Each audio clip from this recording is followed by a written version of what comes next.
Hello everyone, welcome back to my YouTube channel Bhagyashree Classes. Today we will know about the money market and instruments of money market. See, this money market is one of the type of financial market. So एक basic सा introduction लेते हैं about financial market. Financial market वो market होता है जो financial assets में deal करता है. Financial assets means it is an investment in securities. ठीक है, लाइक शेयर्स हो गए, डिबेंचर्स हो गया, बॉन्ड्स हो गए, गवर्नमेंट बॉन्ड्स हो गए. तो जब इस तरीके के इन्वेस्टमेंट किए जाते हैं so that will come under the financial market. और as it is in name financial, so it will provide the monetary benefit to the investors, right. अब यहाँ पे जो मनी इन्वेस्ट की जाती है फिनेंशियल मार्केट में, that can be for longer period of time and as well as for shorter period of time. ठीक है, तो सिंपली अगर मनी इन्वेस्ट की जा रही है मार्केट में for shorter period of time and that is for up to 1 year और लेस देन इट, 1 साल तक के लिए या फिर 1 साल से कम टाइम पीरियड के लिए मनी इन्वेस्ट की जा रही है, सो that will come under the money market. Okay, और अगर मनी मोर देन 1 ईयर के लिए इन्वेस्ट की जा रही है, it means for longer period of time के लिए इन्वेस्ट हो रही है मार्केट में, सो that will come under the capital market, which is another type of financial market. So financial market दो टाइप का है, money market and capital market. Okay, in this video we will know about the money market और कौन कौन से instruments है money market के, right? See, so how can we define money market? It is a market where money is borrowed and lent for short period, that is for up to 1 year and less than it, right? अब for example suppose कोई company है जिसे funds की requirement है for shorter period of time. ठीक है, तो ऐसी सिचुएशन में वो कंपनी कहाँ जा सकती है? मनी मार्केट में. और सपोज अगर किसी के पास एक्स्ट्रा फंड्स है, राइट, सरप्लस मनी है और वो शॉर्टर ड्यूरेशन के लिए उस मनी को इन्वेस्ट करना चाह रहा है, तो वो कहाँ कर सकता है? मनी मार्केट में, राइट. तो सिंपली यहाँ पे ये मार्केट है जहां पे मनी को बोरो किया जा सकता है और लेंड की जा सकती है शॉर्ट ड्यूरेशन के लिए. वो शॉर्ट ड्यूरेशन क्या है? 1 ईयर और less than it. Okay, so this is your money market. अब मनी मार्केट में कैसे एंटर कर सकते हैं, कैसे डील कर सकते हैं? सिंपली जो भी उसके इंस्ट्रूमेंट्स है उसके थ्रू हम मनी मार्केट्स में इन्वेस्ट कर सकते हैं. कौन कौन से इंस्ट्रूमेंट्स है? फर्स्ट है आपका यहाँ पे treasury bill, right. Treasury bill that is also known as T bill. See, अब यहाँ पे जो भी इंस्ट्रूमेंट्स है आपको मेनली उसमें याद रखना है वो किसने, कौन इशू करता है, किसको इशू करता है, मेच्योरिटी पीरियड क्या है एंड मेनली उसको पर्पस क्या इशू करने का, right. Now so first is treasury bill. Treasury bill क्या है? This is a instrument for short term borrowings that is issued by the RBI on the behalf of central government. कौन issue करता है treasury bill? RBI, that is जो central bank, reserve bank of India issue करता है. किसके behalf में? Central government के behalf पे इशू करता है. क्यों करता है? क्योंकि समटाइम्स क्या होता है, सेंट्रल गवर्नमेंट जो गवर्नमेंट होती है उनके पास भी फंड्स की शॉर्टेज हो जाती है. ठीक है, जो भी उनकी ऑब्लिगेशंस होते हैं, जो भी उनकी रिक्वायरमेंट्स उन्हें फुलफिल करनी है, उसके लिए उन्हें फंड्स कम पड़ जाते हैं. तो ऐसी सिचुएशन में गवर्नमेंट भी बोरो करती है मनी को, राइट. तो यहाँ पे ये इसलिए आरबीआई इशू करता है ट्रेजरी बिल्स को सेंट्रल गवर्नमेंट के बिहाफ में. It's a source of short term borrowings. अब ये जो इंस्ट्रूमेंट होता है that is your negotiable instrument and it is like a promissory note. ये नेगोशिएबल इंस्ट्रूमेंट है, इट मीन्स फ्रीली ट्रांसफरेबल है और आपका क्या है? प्रोमिसरी नोट होता है. तो this is a secured instrument. Promissory note means कि गवर्नमेंट प्रॉमिस करती है एक तरीके से कि ऑन अ पर्टिकुलर डेट आपने जो भी जब पैसा इन्वेस्ट किया था वो आपको रीपे हो जाएगा. So this is a promissory note. अब यहाँ पे है this is known as zero coupon bonds.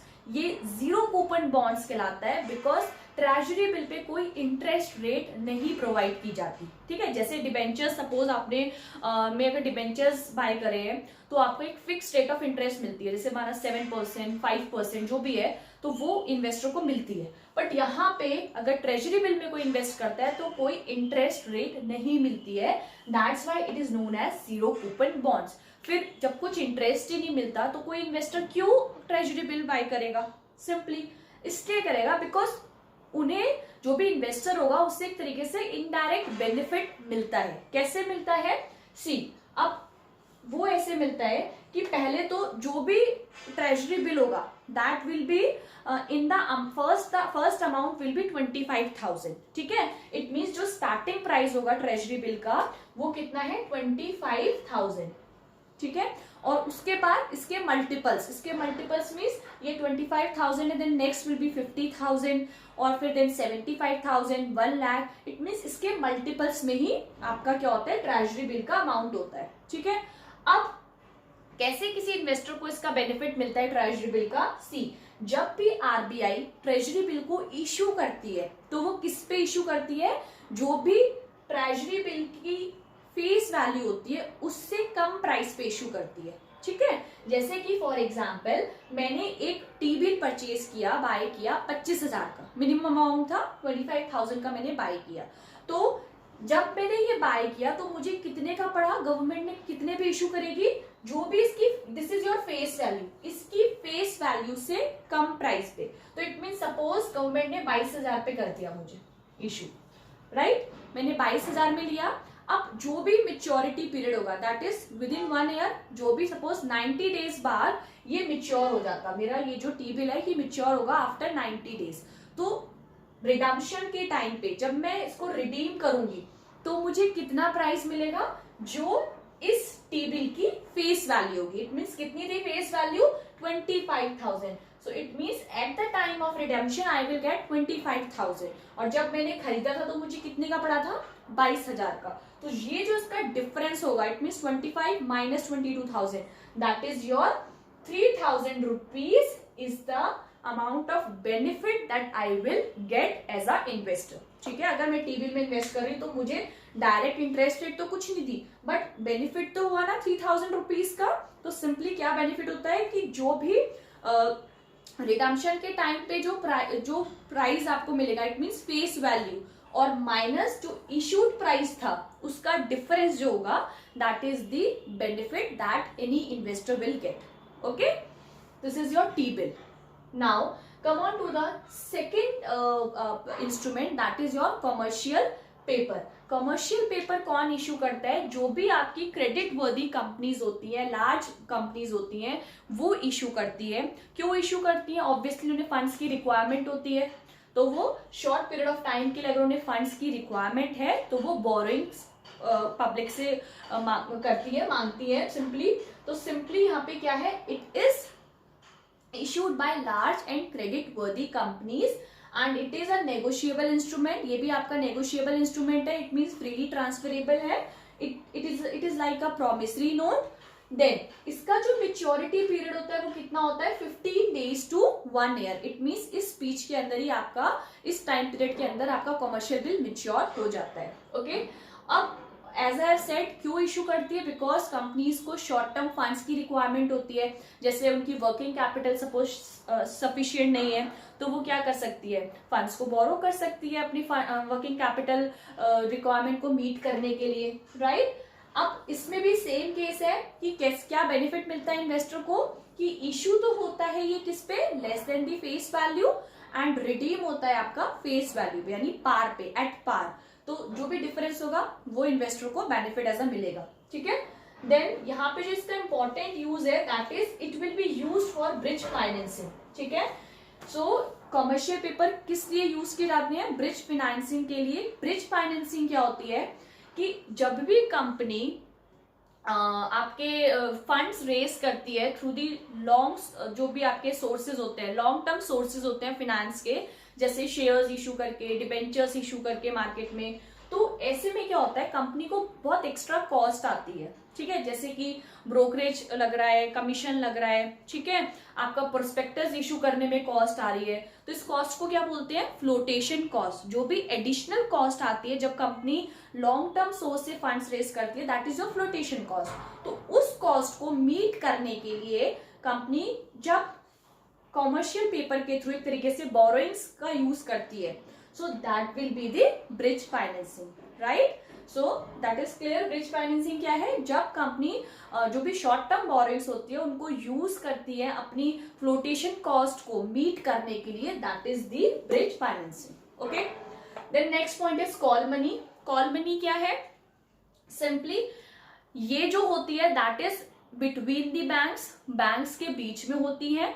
अब जो भी दो कमर्शियल बैंक्स होते हैं उनके बीच में जब भी रिक्वायरमेंट्स होती है फंड्स की, तो they will use call money, right? So it means we can say it is used for interbank transaction. Interbank means one bank to another bank, ठीक है। और अगर इंट्रा बैंक होता that means with in a bank अगर requirement है, तो यहाँ पे जब भी अगर बैंक्स को फंड्स की रिक्वायरमेंट है और वो एक दूसरे से बोरो करती है, सो that will the call money, ठीक है।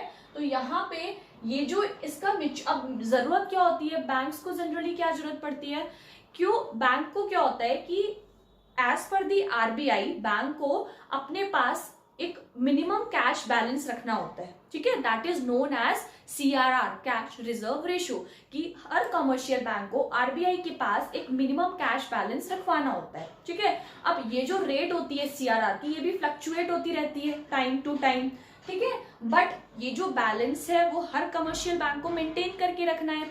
तो सिंपली कई बार बैंक्स में क्या होता है, फंड्स की शॉर्टेज पड़ जाती है। अब ऐसी सिचुएशन में सीआरआर को मेंटेन करने के लिए उन्हें फंड्स रिक्वायर्ड है, तो वो क्या करती है, किसी दूसरे कमर्शियल बैंक से बोरो कर लेती है। सो this is the concept of call money, right. So it is a short term finance which is repayable on demand. But ये होता है कि it should be repayable on demand, कि जब भी जिस बैंक ने आपको मनी लैंड करी है, वो जब भी डिमांड करेगा बैंक को, उसे दूसरे बैंक को, जो बोरोड बैंक था, उसे रीपे करना पड़ेगा वो अमाउंट, राइट, एनी हाउ। सो यहाँ पे मेच्योरिटी पीरियड इसका क्या होता है, 1 days to 15 days। बहुत शॉर्ट पीरियड ऑफ टाइम के लिए एक बैंक दूसरे बैंक को क्रेडिट अलाउ करता है सिंपली, तो that is 1 days to 15 days, right. पर अगर एज आई हैव सेड कि रीपेबल ऑन डिमांड है, सपोज ए और बी है, ठीक है। ए ने बोरो करे बी से सपोज 50 लाख रुपीज, ठीक है। ये बी बोरोवर बैंक है और ये आपका लेंडर बैंक है, ठीक है। ए ने बी से बोरो करे हैं 50 लाख रुपीज। अब सपोज जो टाइम पीरियड था, बी ने कहा था ठीक है मुझे 12 days बाद रीपे कर देना, ठीक है। बट ए को बी ने कहा था मुझे 12 days बाद रीपे अमाउंट कर देना 50 lakh rupees. But suppose for example B को अर्जेंट कैश की रिक्वायरमेंट हो गई। अब अर्जेंट कैश की रिक्वायरमेंट हो गई, माना 4 दिन बाद हो गई, तो on 4th day B can demand from A to repay its amount back, ठीक है। कि जो भी इसका अमाउंट था, जो 50 लाख थे, वो वापस से रीपे कर दे विद इन 4 days, ठीक है। क्यों, क्योंकि it is repayable on demand. जब भी जो भी आपका लेंडर बैंक है वो जब भी डिमांड करेगा, तो बोरोवर जो बैंक है उसको रीपे करना ही पड़ेगा। So this is risky, right. यहाँ पे अब कहता है it is use to maintain CRR, right. Then interest rate on call money is called call rate. अब जब बी ने ए को 50 लाख रुपीज लेंड करे थे, तो कुछ रेट चार्ज करेगा ना, इंटरेस्ट चार्ज करेगा। तो जिस रेट से वो मनी को देता है, ठीक है, तो सिंपली वो रेट आपकी क्या हो जाती है, कॉल रेट, राइट। और कॉल मनी क्या है, दिस 50 लाख रुपीज, जितने रुपीज दिए होते हैं लेंडर बैंक ने, वो अमाउंट होता है आपका कॉल मनी, ओके।